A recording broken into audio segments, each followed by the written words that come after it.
O ser humano foge de Deus. Mas quando o ser humano foge de Deus, ele também está fugindo de si mesmo. E quando o ser humano foge de Deus, ele foge da sua essência. Ele foge do seu chamado. Ele foge da sua escolha. A pior coisa que pode acontecer é quando o ser humano foge de Deus. É sobre isso que nós vamos meditar. Eu gostaria que você ficasse até o final desse vídeo. Em nome do Pai, do Filho e do Espírito Santo. Amém. Vamos meditar Jonas, capítulo 1, versículo de 1 a 2.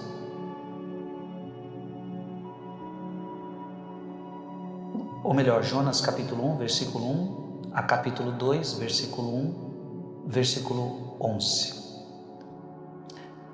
Irmãos e irmãs, nós sabemos que Jonas foi alguém que fugiu de Deus.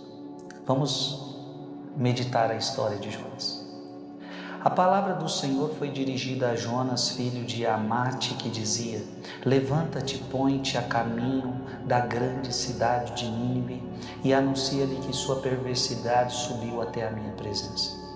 Jonas pôs-se a caminho a fim de fugir para Tarsis, longe da presença do Senhor. Desceu a Jope e encontrou um navio com destino a Tarsis.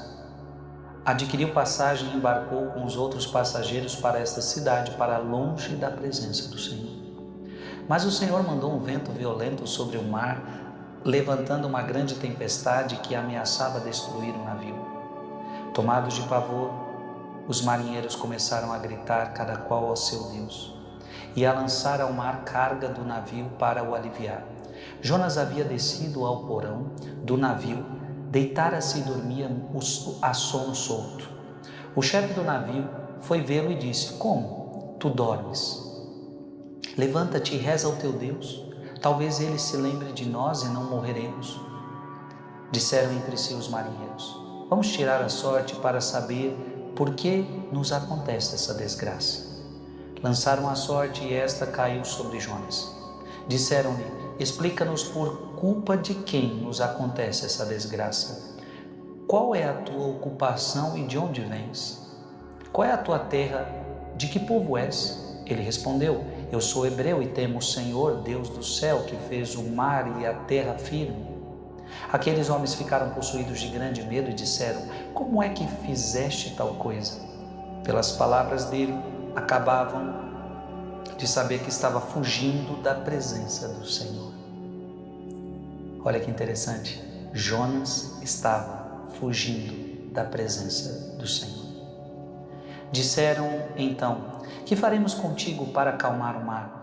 Pois o mar enfurecia-se cada vez mais. Respondeu Jonas: pegai em mim, lançai-me ao mar, e o mar vos deixará em paz. Eu sei que por minha culpa se desencadeou sobre vós esta grande borrasca. Os marinheiros, à força de remar, tentavam voltar à terra, mas em vão, porque o mar cada vez mais se encapelava contra eles.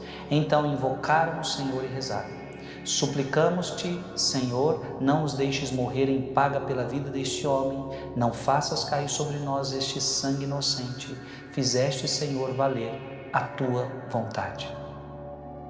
Então pegaram em Jonas e atiraram-no ao mar, e cessou a fúria do mar. Invadiu esses homens um grande temor do Senhor, ofereceram-lhe sacrifícios e fizeram-lhe votos. Determinou o Senhor que um grande peixe viesse engolir Jonas, e ele ficou 3 dias no ventre do peixe. Então o Senhor fez o peixe vomitar Jonas na praia. Palavra do Senhor. Essa passagem deixa claro que Jonas está fugindo de Deus.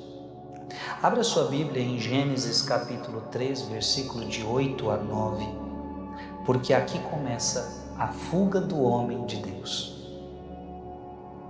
E eis que ouviram o barulho dos passos do Senhor Deus que passeava no jardim, à hora da brisa da tarde. O homem e sua mulher esconderam-se da face do Senhor Deus no meio das árvores do jardim. Mas o Senhor Deus chamou o homem e perguntou-lhe: onde estás?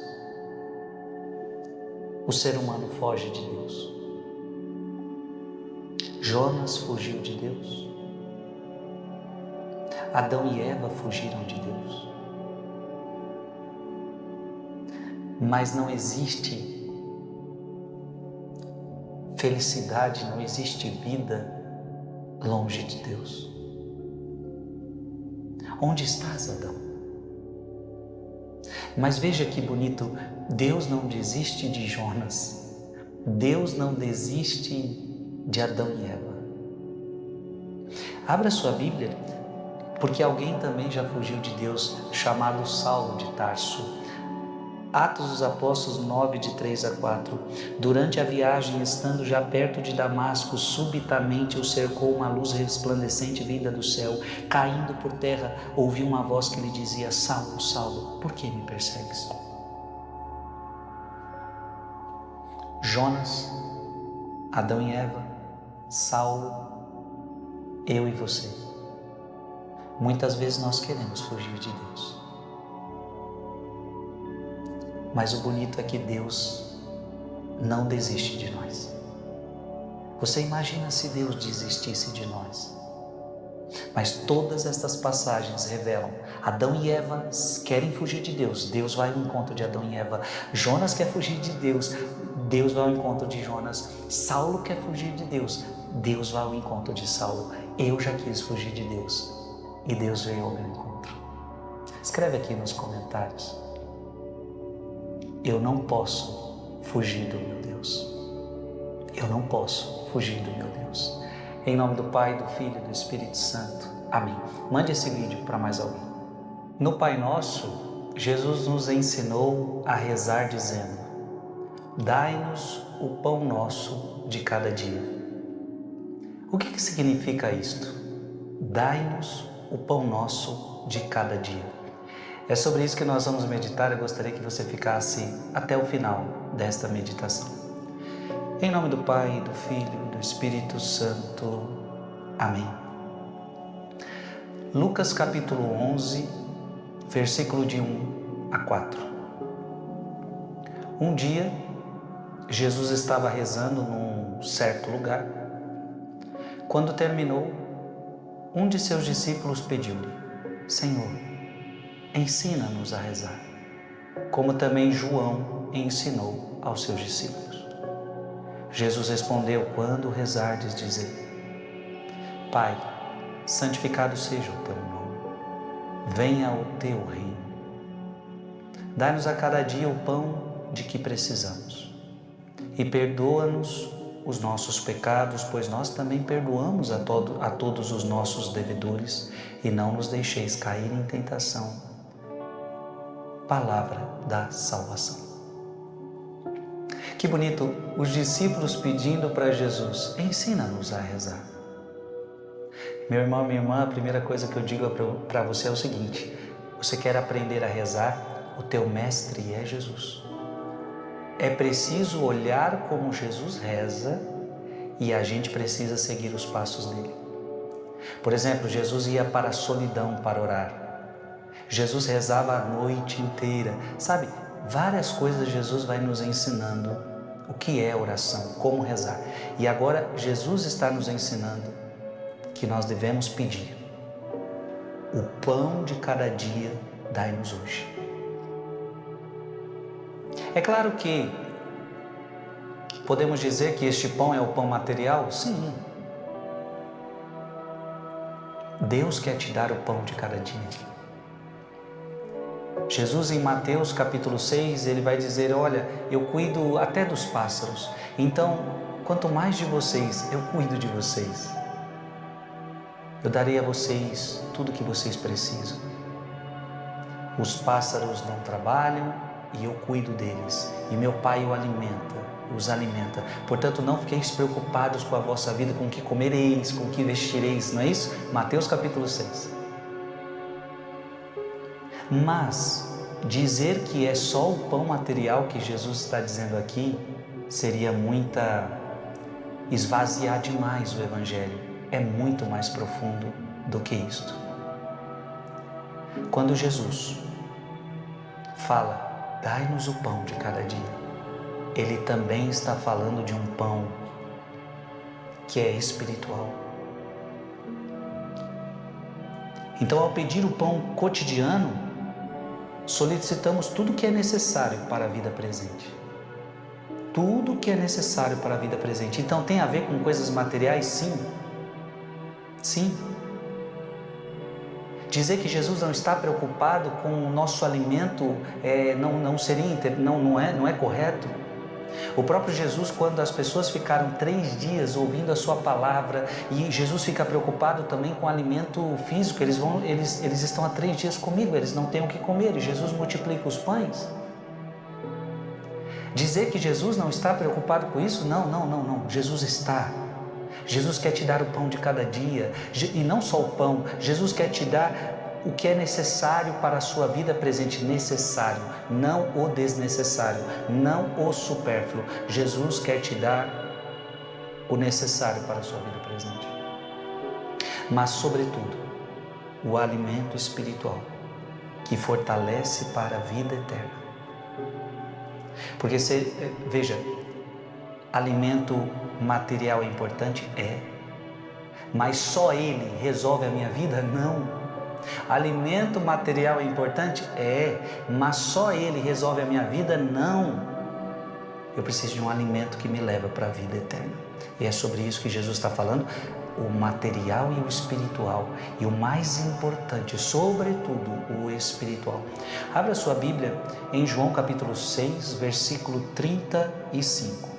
João, capítulo 6, versículo 35. Jesus replicou: eu sou o pão da vida. Aquele que vem a mim não terá fome, e aquele que crê em mim jamais terá sede. Então, quando Jesus nos ensina a rezar, o pão nosso de cada dia nos dai hoje. Ora, o pão nosso de cada dia nos dai hoje, de cada dia nos dai hoje. Mas que pão é esse? É o pão material? Sim, mas é o pão espiritual, sobretudo. Por que é o pão espiritual? Eu sou o pão da vida. Então, se ele está falando de pão, está aqui. Também nós precisamos aplicar isto. Eu sou o pão da vida. Aquele que vem a mim não terá fome. E veja que Jesus está falando de fome. Assim como o pão, sim, o pão material mata a sua fome, mata. Mas não só o pão espiritual mata a sua fome, eu também mato a sua fome. E aqui é o que muita gente do mundo ainda não entendeu. Que a gente não precisa só de pão material. Nós também precisamos de pão espiritual. Meu irmão e minha irmã, que você nunca se esqueça disso. Deus quer que eu tenha as coisas necessárias materiais, mas o mais importante, eu não posso esquecer disso, eu preciso alimentar a minha alma todos os dias. E qual é o pão que alimenta a alma? Qual é o pão que alimenta a alma? Eu sou o pão da vida, aquele que vem a mim não terá fome. Jesus é o pão que alimenta a alma. Portanto, escreve aqui nos comentários: Jesus é o pão que eu preciso todos os dias. Jesus é o pão que eu preciso todos os dias. Coloca aí, para alimentar a minha alma. Deus te abençoe em nome do Pai, do Filho e do Espírito Santo. Amém. Diante da pessoa que nos provoca, nós temos vontade de reagir com ira. Ou seja, uma pessoa que nos provoca, ela acaba também provocando a nossa ira. Mas a pergunta é se esse é o jeito melhor de a gente reagir. Então veja, alguém te trata muito mal, alguém se opõe a você e logo a ira vem como reação. Mas será que esta é a melhor forma de reagir? É sobre isso que nós vamos meditar. Eu gostaria que você ficasse até o final desse vídeo. Em nome do Pai, do Filho e do Espírito Santo. Amém. Vamos meditar hoje Lucas capítulo 9, versículo de 51 a 56. Estava chegando o tempo de Jesus ser levado para o céu. Então ele tomou a firme decisão de partir para Jerusalém. Então preste atenção. Jesus está indo para Jerusalém. e enviou mensageiros à sua frente. Então Jesus estava indo para Jerusalém, enviou alguns mensageiros à sua frente. Estes puseram-se a caminho e entraram num povoado de samaritanos para preparar hospedagem para Jesus. Então veja que interessante. Jesus precisava ir para Jerusalém, mandou mensageiros à frente para preparar um lugar. Já vão vendo onde a gente vai dormir, já vão vendo onde a gente vai ficar. Só que entraram no povoado de samaritanos. E aí você sabe que samaritano não se dava com os judeus. Uma briga histórica. Mas os samaritanos não o receberam. Então olha que interessante, aqueles mensageiros foram à frente, foram tentar pousada para Jesus, mas os samaritanos não os receberam. Pois Jesus dava a impressão de que ia a Jerusalém. E olha que interessante, olha a reação. Veja, qual é a reação quando alguém te provoca? Qual é a reação quando alguém se opõe a você? Vendo isso, os discípulos, Tiago e João, disseram: Senhor, queres que mandemos descer fogo do céu para destruí-los? Olha a forma que Tiago e João respondem a esta rejeição, a esta afronta dos samaritanos. Queres que a gente mande fogo do céu para destruí-los? Jesus, porém, voltou-se e repreendeu-os. E partiram para outro povoado. Palavra da salvação. Obviamente, Jesus não concordou com essa situação. Aqui nós já temos um sinal claro. Jesus concorda com esta ira. Jesus concorda com a vingança. A palavra de hoje deixou claro que não. Jesus não concorda com a vingança. Por mais que eles estão nos tratando mal, por mais que eles nos rejeitem, Deus não quer, Jesus não quer que nós tratemos com a mesma moeda. Gente, isso acontece na sua vida o tempo inteiro. Isso acontece na sua vida o tempo inteiro. Abra sua Bíblia em Romanos, capítulo 12, versículo de 19 a 21. Não vos vingueis uns dos outros, que era o que Tiago e João queriam fazer. Não vos vingueis uns dos outros, caríssimos, mas deixai agir a ira de Deus.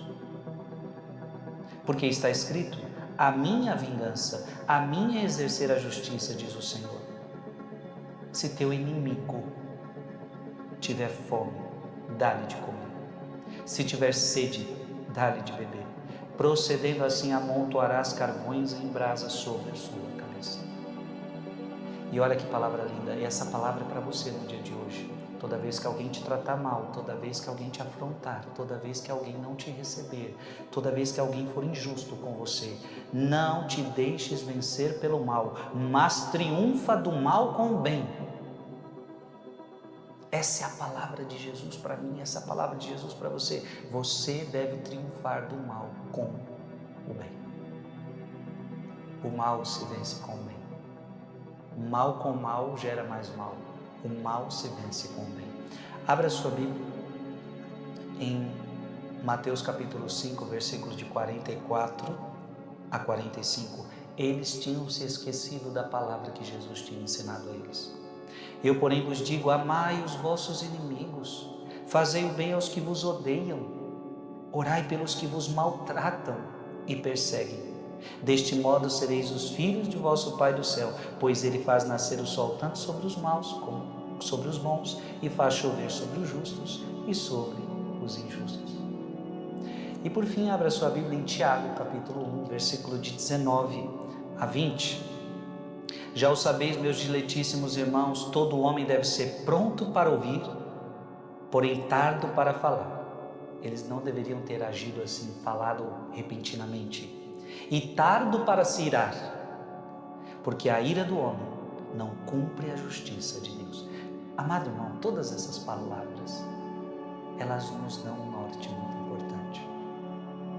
Você não pode se deixar dominar pelo pecado da ira. O pecado da ira desgoverna você.